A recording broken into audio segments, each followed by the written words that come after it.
Hello, class. We're going on a field trip to the Science Museum, and we're going to be learning about the different energies. And we're going to explore that and learn how it's used in careers and how it can be used in the future.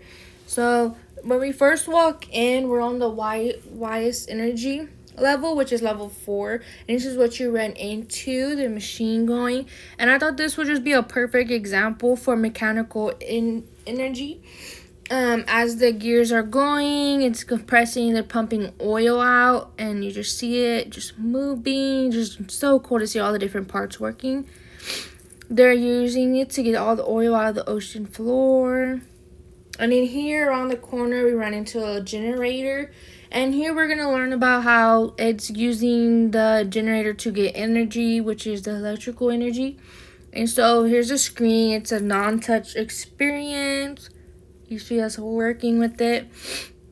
And so here we are on the screen. It's showing you the different parts of the generator. And it's just showing you that it's generating electricity. And we're going to look at more pictures. See, this is talking about how the gears give you kinetic energy. Different parts give you heat energy, which is with the nuclear uranium atoms.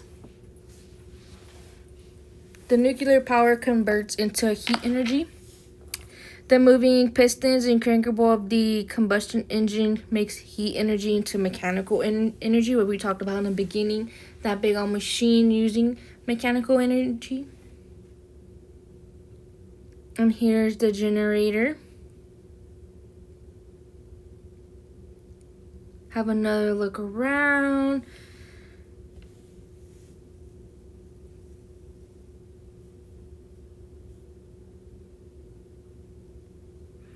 And right here, right next to the generator, they have this interaction you can mix with. And it's basically showing you to see if you have enough energy for yourself to create electrical energy. So you just keep pushing and pushing, and it takes so much energy just to get one drop of oil, which is why we have machines.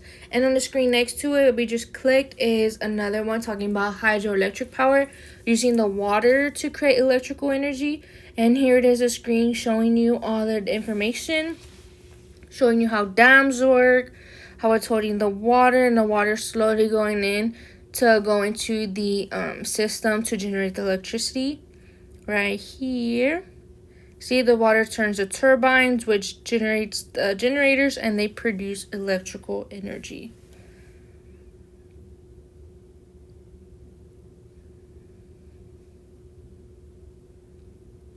It says the water will be into a transformer, so that way less energy is lost and the electricity can reach its destination. Now we're going to go explore careers in STEM, from science, technology, engineering, and math. Start off with an accountant. They examine financial records and make sure taxes and property is paid on time. And then wind turbine technician. They repair and maintain wind turbines. Next, we have the solar panel technician. They install solar panels and wire together on your house or your farm. Now we have a roughneck. They work in drill rigs, but if they choose to move up, they can work as drillers or specialists. A physicist studies how matter and energy interact. A line worker works outside to repair electrical and communication lines. And a lawyer has many different cases, from environment, security, and corporate. Geosciences studies rocks and landscape samples. And now we're going to go to Energy City. This is in the back of the floor Energy City. It's going to show you, I thought this was a perfect example how we use light energy throughout our city, even the solar energy.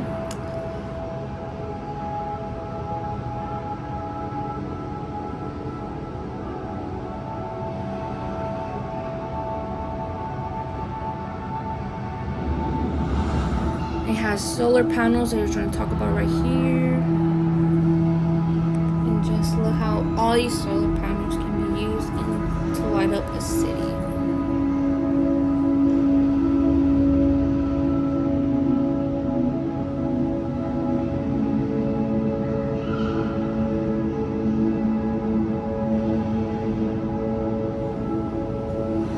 showing you how they work, the solar panels, how it's using the heat from the sun in order to generate electricity, and it lights up the whole city.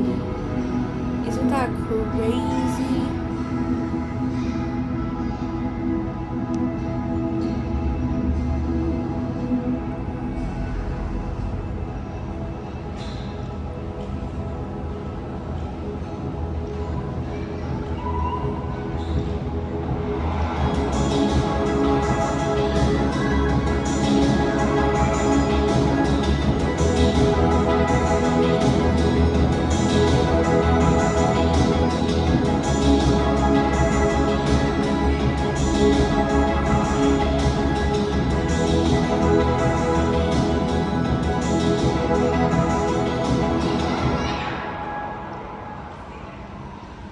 Right next door, we have all the screens about solar energy, wind energy. So we're going to learn more about solar energy.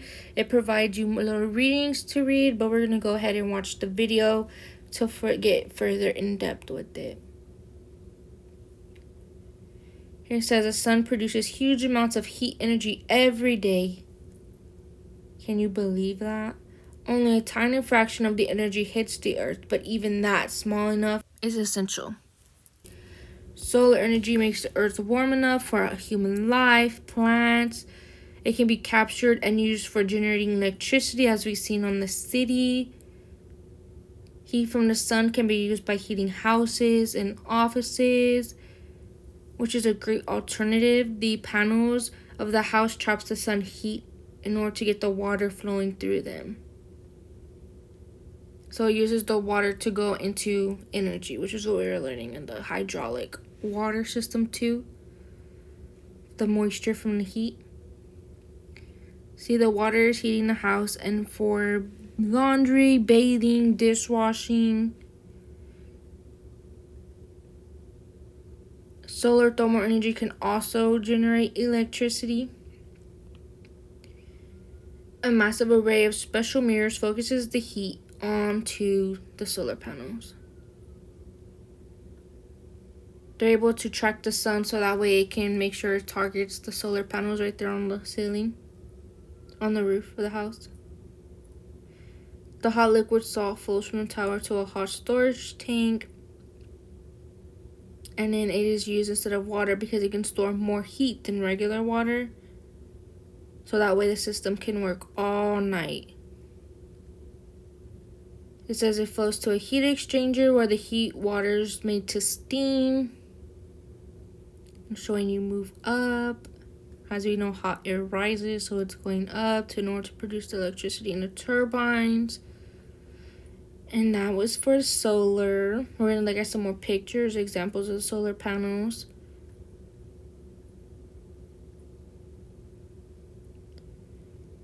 We're just talking about the sun, how it releases so much energy every second. The hydrogen atoms flows to the sun. Here they're working on solar panels.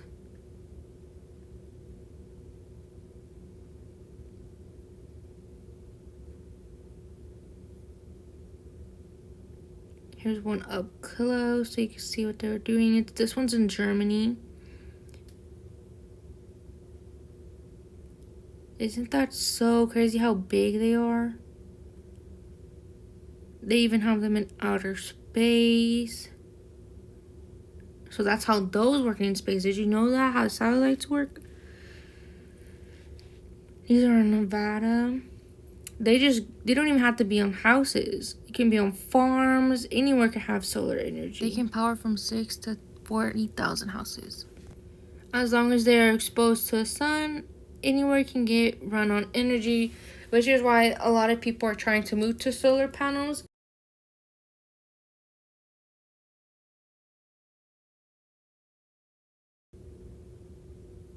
These are on power plants. And that is all for solar energy. Now we're moving to wind energy. It's the same thing, has a few readings. We're going to the video. Wind energy moves around the earth all the time. Can power windmills.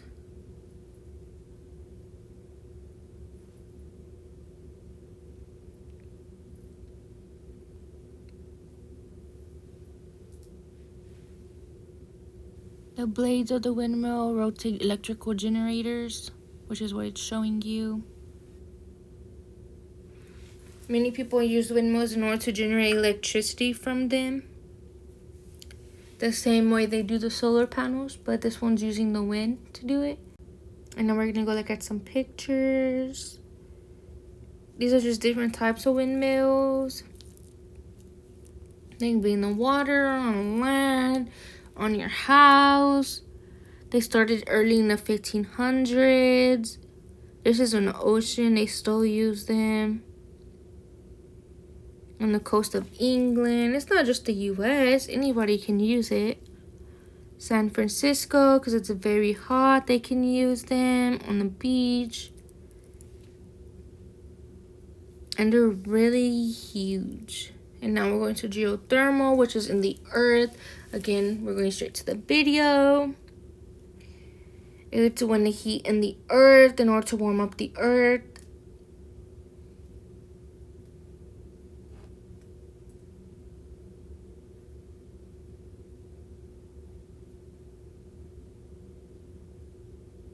It's just showing you how it heats up in the earth, the magma. And then it comes out to steam.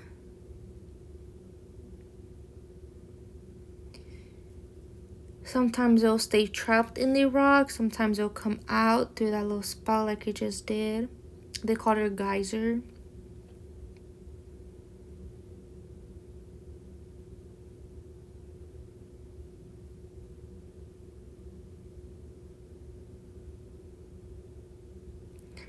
They use wells in order to get the energy the steam is coming out.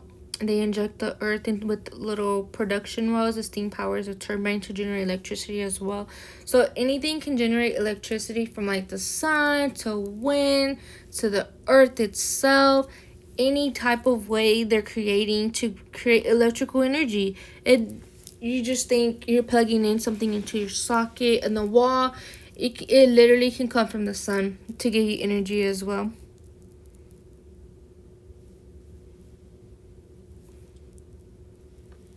Energy can be found in so many different ways. As we just learned, earth, the sun, wind, water, anything can power your home, your iPad, your phones. So class, that has concluded our field trip. I hope you have enjoyed it. Thank you.